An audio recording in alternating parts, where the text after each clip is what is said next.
அமைதி நீடிக்கவில்லை. ஒரு இரவு அந்த இருப்பு மீண்டும் வந்தது. அதே முகமூடி போர்வீரன், குரோகானேவை அழித்தவன்.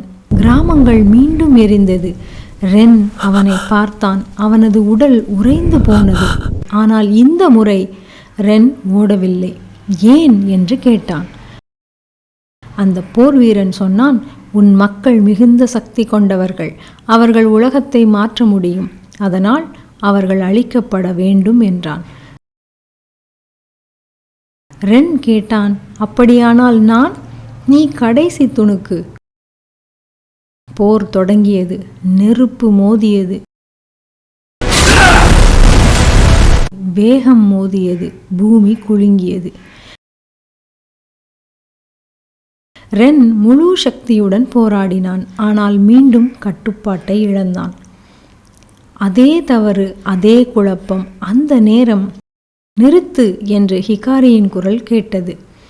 உன் சக்தியிலிருந்து ஓடாதே. அனைத்தும் அமைதியானது.